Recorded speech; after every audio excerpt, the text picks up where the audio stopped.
warahmatullahi wabarakatuh. Hello, how are you today? Back again with Mr. Andri and Mrs. Wati. today We learn about PLH. our topic is Jenis-jenis bencana alam.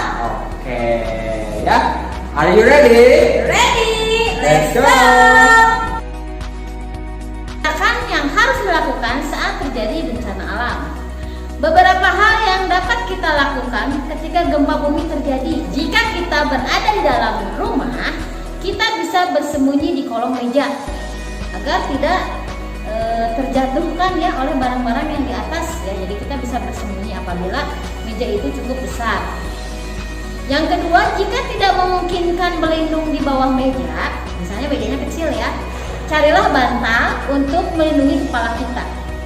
Kemudian yang ketiga, jika tidak ada meja, maka kita bisa jongkok ya. Jongkok di sudut ruangan, jauhi jendela, lindungi kepala kita. Jadi organ yang paling harus kita lindungi yang pertama adalah kepala pada saat terjadi gempa. Yang keempat, jika sedang mengalami memasak di dapur, maka harus segera mematikan kompor. Next.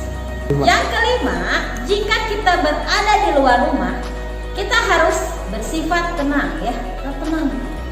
Jauhi bangunan, tiang listrik, etalase, kaca atau benda-benda yang berbahaya lainnya. Tetap kita pertahankan kepala kita ya harus tertutup ya. Misalnya kita membawa tas atau buku, jadi harus ditutupi kepalanya. Yang keenam, jika di dalam gedung, kita harus mencari jalan keluar. Dan biasanya kita menggunakan tangga darurat ya, tidak menggunakan eskalator ataupun lift. Yang ketujuh, andai kita berada di daerah pantai, maka kita harus mencari tempat yang lebih tinggi karena pada saat gempa bumi mungkin saja bisa terjadi tsunami. Kemudian yang selanjutnya yaitu bagian D, bersikap empati terhadap orang lain yang terkena bencana.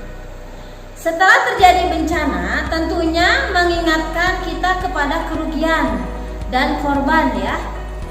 Terhadap para korban bencana, seharusnya kita memberikan perhatian. Berikut ini sikap yang patut ditunjukkan. Yang pertama, kita melakukan evakuasi atau penyelamatan. Yang kedua, kita memberikan motivasi agar para korban tetap semangat dalam menjalani hidup ke depan. Yang ketiga, kita membuka posko bantuan terhadap korban bencana alam. Yang keempat, mungkin dengan cara penggalangan dana. Yang kelima, memberikan penanganan khusus terhadap korban yang mengalami luka-luka. Dan kita sebagai siswa, yang dapat kita lakukan adalah mengajak teman-teman yang lain berempati terhadap penderitaan para korban ya. Di sana kita bisa melakukan berempati atau lebih ke bagaimana kalau kita mengalami itu ya, seperti itu. Nah, bagaimana penjelasan dari kami? Sudah cukup jelas ya? Ya, pastinya. Oke, understand? Yes. Yes. Next, Pandri.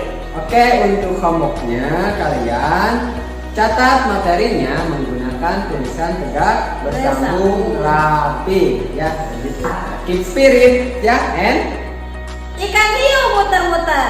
see you later. Bye.